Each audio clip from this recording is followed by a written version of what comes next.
What's up, my beautiful people? If you're like me and tired of all the negativity out there, then come join us for your daily dose of Reddit Hope and Happy, where we're going into r/self-improvement today to talk about transforming your life into exactly what you want it to be. Our first post is from user Hopefully Someday 2K. Improve your life. Stop fleeing from the pain. Face it. My repost from the Lonely sub. I think it fits here perfectly. Also, had to remove all the links. First of all, life's full of problems. I have lots of them, especially ones associated with my loneliness. Just read my posts. You'll see. I've been extremely depressed. But aren't we all? Life is full of problems. So what? So we have to manage them. Problems don't go away. You simply trade one set of problems for another. A poor man has financial issues, so does a rich man. Different problems, but they're still present. Today, I was supposed to meet up with some people that I met this past Saturday, at the very same spot I met them. But of course, no one opens their Snapchat messages and people got their own lives. It wasn't set in stone, so it didn't happen. I wasn't surprised. So I just went by myself and read my book. This book where I'm getting all this information, the title is The Subtle Art of Not Giving a F***. I think we all need to read this book. The lessons are invaluable. I had a thought after I finished another chapter. I think you can agree with this premise, that life is full of pain, emotional and physical, both of which can strengthen us and make us more resilient. These concepts apply to more than what's in this post, but this is what I personally struggle with, and being the r/lonely sub, it's fitting. It's painful walking up to random people and initiating conversation, trying to form a connection. But it's also painful watching idly by doing nothing. I may not be at fault for my crappy social situations and how others have treated me in the past, just as you are not at fault for any medical conditions or social anxiety you have that impedes your social life. But we are responsible for how we react and what we choose to do. Let's say I want to approach a hot knockout girl. She isn't going to think I'm some stalker out to get her, or some creepy dude trying to get her digits. But whatever she thinks, it shouldn't affect me because I've based my values on what I accomplish and what I know I'm capable of. Not something that's outside of my control, whether I score on that hottie or not. People who determine their worth or attribute how they feel to the feedback they receive from others possess an external locus of control. It's extremely unhealthy, will screw you up, and keep you from living a happy life. It hasn't worked for me. Now that I've taken responsibility and reworked my crappy values, I can put into practice my new values. Now, I'll experience some positive growth. Now back to my idea. Life includes exchanging one pain or stress for another. When I walk up to that hot girl to try and get a conversation going or ask for her number, I risk experiencing the pain of rejection. You know what else is painful? Watching idly doing nothing. In fact, this particular pain lasts much longer. Even if that girl rejects me in front of her friends, who freaking cares? I'm never going to see her again. But if I do see her again, it'll be a result of my bravery and my willingness to take action and say, screw it, let's go. The possibility of a future date or a new friend, it's a total win. Didn't work out? That's okay. It's still a positive experience you can grow from, still a win. The only time you lose is when you don't act. You don't grow in those moments, and the pain is deeper and lasts much longer than a short sting of rejection. Plus, you'll never know unless you try. Remember the premise? This pain of rejection will make you stronger, you will grow from it. I know it's freaking tough to believe, but it becomes easier. You will evolve. I've been open with everyone here. I want my own tribe of friends. That's not gonna fall in my lap. It's going to take action from me and development of my character. I acknowledge what I'm doing will be painful at first, but in the end, it's rewarding. Here's the cherry on top. It is positive to pursue a negative experience, and negative to pursue a positive experience. That's called the backwards law, and you grow when you're challenged. Think of a workout. You're enduring pain for the better. With all this said, every day from now on, I'll ask a girl for her number or try to have some decent conversation, then ask. I acknowledge it's gonna be painful, but it's the pain I've chosen. What's equally important and will help me through this process are the values I've established for myself. Now, I'll be growing and learning from this pain.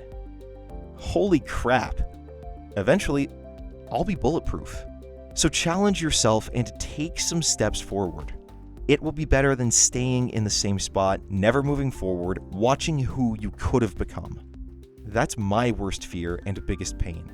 Not living up to my potential. If I'm no longer growing, then I may as well be dead. All learning and development ceases upon death.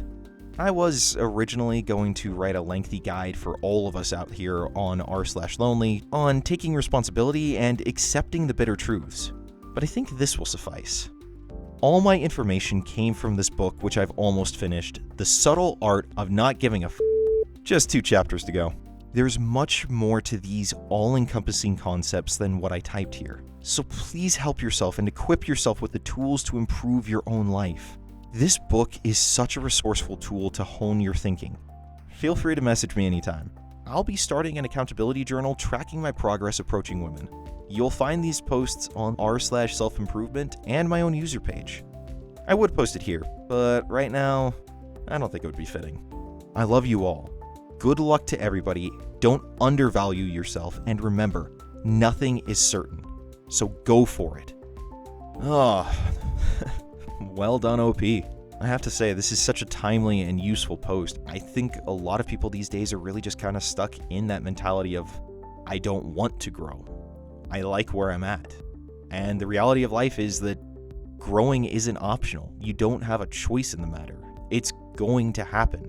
You don't turn 8 years old and be like, okay, I'm done growing. I don't want a growth spurt. I don't want to go through puberty, and then sit there till you're 15 and then decide you want to do that. And then it starts. Growth is just a natural part of life. And I think this is really timely because I don't think that there's a lot of people out there that want to grow right now. Look at what pushing yourself for growth has done for you, OP. Your story is an example of just what can be achieved, just how important it is to step out of that comfort zone and to push ourselves to grow. So thank you so much for the post and for putting this up there, for sharing your insights. Wherever you're at, I really do wish you the best, and stay beautiful. Our next post is from user VJinx. But first, if you're enjoying the video, make sure to share it with someone that you think might benefit from this message, because the whole point of this channel is to help improve people's lives one little bit at a time. Admitted to UC Berkeley after 2 years of community college. I immigrated to America with my mom when I was 8, and we have been living in a garage together, crowded by sewing machines. It's her workspace and our bedroom.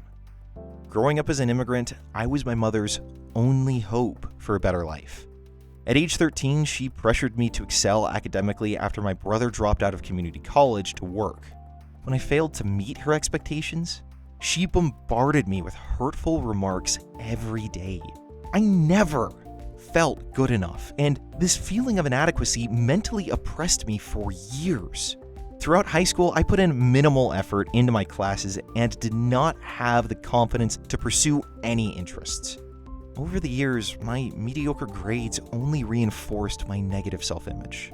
I graduated high school with a 2.6 GPA and did not apply to any universities. Community college was my second chance of pursuing a path in education, and I was determined to overcome my negative self-perception. My first quarter at community college was challenging as a full-time student working 30 to 35 hours a week at H&M, but I persisted with my goals in mind. At the end of the quarter, I received straight A's and a job offer from my math professor to be a tutor for her class. Everything took off from there. I was active on campus and tutored in different departments, joined the school's honor program, co-founded a club, won over $15,000 of scholarships at my community college, and found a community of people I can rely on. Outside of academics, I picked up hobbies like weightlifting. I got very fit from weightlifting, hiking, and painting/drawing. I also got a boyfriend, developed better communication skills, and learned how to have a healthy relationship for once.